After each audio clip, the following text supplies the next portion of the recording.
Fin de saison d'apprentissage dans l'économie sociale et solidaire, un secteur gros recruteur de jeunes talents, que ce soit en stage, en service civique ou en apprentissage justement. Alors à la veille des vacances d'été, eh bien cas d'école aujourd'hui sur Mediatico dans notre émission ESSonner. Comment se passe un apprentissage dans l'économie sociale et solidaire? Eh bien pour en parler, nous recevons Délia Couturier. Bonjour Délia. Bonjour Frédéric. Alors Délia, vous avez 22 ans, vous habitez à Reims. Vous venez de terminer un apprentissage de 18 mois dans une association qui s'appelle Bénévoles Retraités SNCF. C'est une association qui est financée par la Fondation SNCF et dont on va parler dans quelques instants. Mais avant d'entrer dans le détail, une petite question assez personnelle. On se connaît un petit peu, Délia, Oui. parce que l'année dernière, eh bien, Mediatico est venu filmer dans votre association. Et là, il se trouve que je vous ai interviewé parmi les autres personnes qui étaient présentes, vous aussi. Être interviewé quand on est apprenti, qu'on a 22 ans, c'est quand même pas commun, c'est rare, ça n'arrive pas tous les jours. Comment vous avez vécu cette interview? Alors j'ai un petit peu appréhendé le moment, mais franchement l'interview s'est assez bien passée. C'était très sympa, c'est un peu original. On fait pas ça tous les jours, donc c'est toujours un petit peu stressant, on va dire, au début, mais ça s'est bien passé. C'était agréable. Alors, il se trouve que vous êtes en apprentissage sur un poste de chargé de communication, donc c'est bien parce que vous avez pu du coup participer à l'expression d'une communication orale à ce moment-là, et vous allez nous parler de cette association Bénévoles Retraités SNCF. C'est quoi précisément? Alors, c'est une association qui met en lien des bénévoles retraités, donc des retraités, on va dire, de la SNCF, vers des associations dont on est partenaire. Par exemple, on leur propose des missions de bénévolat qui sont adaptées à leurs besoins, à leurs envies. On leur demande ce qu'ils recherchent. Et voilà, nous, on a des animateurs qui les guident, qui les accompagnent. C'est juste à Paris? Alors non, c'est national, c'est dans toute la France métropolitaine.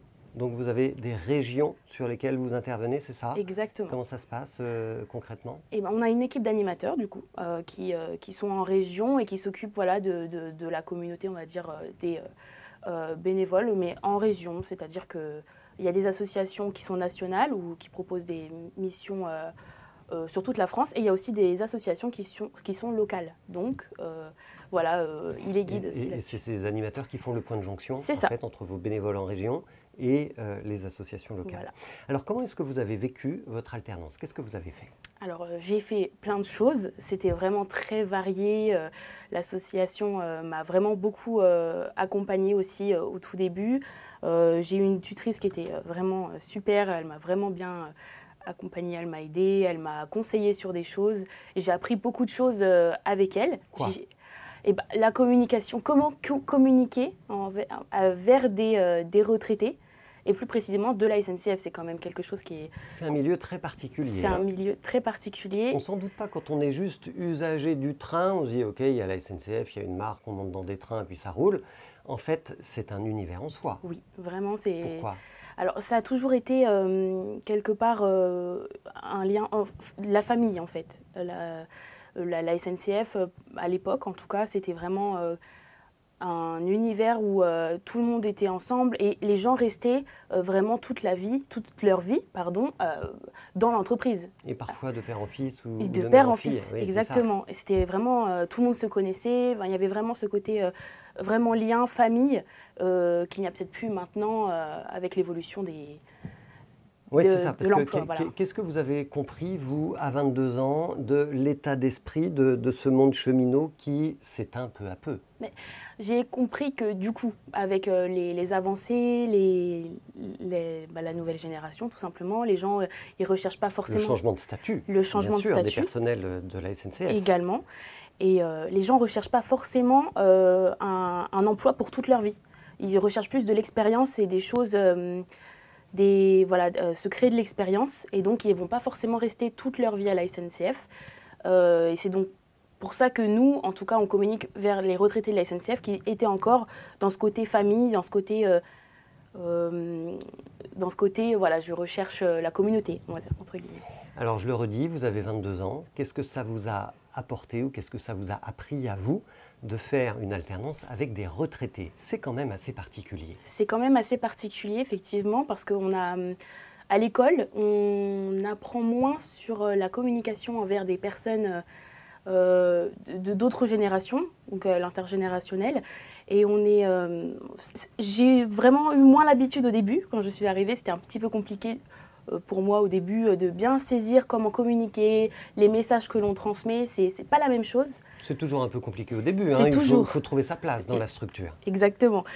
Mais voilà, c'est vraiment ça le côté communication qui est plus compliqué, on va dire, au début. Puis après, on s'adapte tout simplement. Et pourquoi est-ce qu'on communique différemment avec des retraités qu'avec monsieur ou madame tout le monde, comme vous l'apprenez à l'école? Parce qu'évidemment, je rappelle que pour faire un apprentissage, il faut être dans une école. Bien sûr. Alors, au niveau des différences, c'est plutôt au niveau de la technologie, c'est-à-dire que la façon de communiquer, par exemple, sur les réseaux sociaux est différente si c'est une personne qui est plus âgée. Elle a des habitudes de consommation, des habitudes autres que des personnes qui sont, on va dire, âgées entre 18 45 quand c'est une grande... Donc, pour résumer, vous ne communiquez pas sur TikTok avec vos retraités? Non. Alors, vous utilisez quels outils? Alors, nous, on a Facebook, LinkedIn, simplement pour attirer un petit peu les personnes qui sont aussi dans l'entreprise avant qu'elles partent en retraite. Et on a Instagram. Et aussi YouTube, où on publie des vidéos, dont celles qu'on avait fait ensemble. Les retraités sont sur Instagram? Alors, il y a quand même une grosse partie des retraités qui sont sur Instagram, pas tous évidemment, mais par exemple, on voit de plus en plus de retraités sur les réseaux sociaux et sur Instagram qui publient des photos, voilà. Alors, il y a les réseaux sociaux, on est donc dans l'univers de la communication numérique, et puis tout le monde n'est pas familier avec le numérique, et en particulier chez les retraités, mais ce n'est pas seulement une question d'âge en vérité. Oui. Est-ce que vous avez développé d'autres moyens de communication non numériques? Alors, on a des brochures, on est resté sur le print un petit peu, donc on a fait des brochures, on a fait des affiches aussi. On a également, bon, c'est numérique encore, mais le site internet. Vous avez refait complètement le site internet, je crois? Oui, j'ai refait complètement le site internet, en tout cas les visuels, voilà, tout simplement pour le moderniser. Et je me permets de dire à nos auditeurs, téléspectateurs et internautes, vous pouvez aller le voir, ce site bénévole retraité SNCF, il est vraiment très sympa. Merci beaucoup. Et c'est votre travail en grande partie, oui, Delia. Ouais, très bien. Et quand vous me parlez du print, qu'est-ce que vous imprimez? Donc des affiches, d'accord, mais vous les diffusez où? Alors on peut les diffuser, nous on les diffuse, on les donne aux animateurs qui les diffusent dans des lieux, par exemple associatifs. Ou en région? En région, voilà. Toujours des lieux qui sont fréquentés par notre cible, donc les retraités de la SNCF, donc aussi dans les bureaux. On essaye de vraiment essayer de les cibler au maximum. Et les brochures, voilà, on les distribue lors de salons, lors d'événements en général. Alors, qu'est-ce que vous avez appris, vous, personnellement, Delia, pendant cette alternance, que ce soit au plan personnel ou au plan professionnel? Alors, j'ai beaucoup appris de choses. Mettre des mots dessus, c'est un petit peu... Mais je dirais, j'ai appris le travail d'équipe. Précédemment, dans mes autres alternances, j'étais en télétravail où je travaillais assez seule. Sur cette alternance-là, dans cette association, on était vraiment en équipe, toujours avec ma tutrice, et on a vraiment... Alors, il faut dire que le travail d'équipe en association, c'est toujours assez particulier comparé à l'univers des entreprises. Oui. Parce que vous avez une partie de l'équipe qui est salariée, vous avez une partie de l'équipe qui est bénévole, y compris les chefs, les administrateurs, très souvent dans les associations, ils sont bénévoles. Donc ça transforme peut-être un petit peu la relation avec les gens. Enfin, vous avez apprécié ce monde-là? Oui, j'ai beaucoup apprécié. De toute façon, c'est un monde qui est très humain, je trouve, et ça match avec mon caractère. Je suis assez empathique, j'aime bien le contact humain, et c'est vraiment un monde où les gens, il y a quand même des liens qu'on tisse avec des personnes. J'ai vraiment apprécié ce monde associatif. Alors, quelle idée est-ce que vous vous faites aujourd'hui du monde associatif? Eh ben, je me fais une idée que déjà, le monde associatif, c'est un monde qui est, où il y a de l'humain, et vraiment, c'est ça que je mets en avant, c'est le côté humain que je trouve qui est plus sympa que quelque part l'entreprise. Parce qu'il y a ce côté où on est un peu plus en équipe, on travaille, on parle, il y a des idées qui ressortent plus qu'en entreprise, je trouve. prendre Parce que vous avez travaillé au préalable en entreprise. Oui, j'ai fait pas mal d'expériences dans Donc vous arrivez l'hôtellerie. à comparer. Oui. Voilà, c'est ça. J'ai fait dans l'hôtellerie. J'ai fait aussi des entreprises d'insertion. C'est un petit peu la même chose. Pas totalement, mais voilà. J'ai fait des hôtels, beaucoup de commerce aussi. C'était assez vaste. Mais je trouve que l'associatif, c'est quand même un monde qui est sympa. Et quel est le souvenir le plus fort que vous allez garder de cette alternance chez Bénévoles Retraités SNCF? Alors, au niveau des souvenirs, j'en ai plein déjà. Quand je suis arrivée, voilà, l'équipe, l'entente avec mes collègues. Il y avait aussi les organisations d'événements. À la fin de l'année, on a quand même travaillé sur un événement avec un partenaire. Donc, et on a pu... Partenaire associatif, voilà, c'est ça. entreprise. C'était une mutuelle de cheminots. Et on a vraiment organisé un événement là-dessus, on a préparé plein de choses et c'était vraiment sympathique. Ça a été riche. Ça a été riche en expérience et j'en ai appris plein de choses. Qu'est-ce que vous allez faire maintenant, Delia?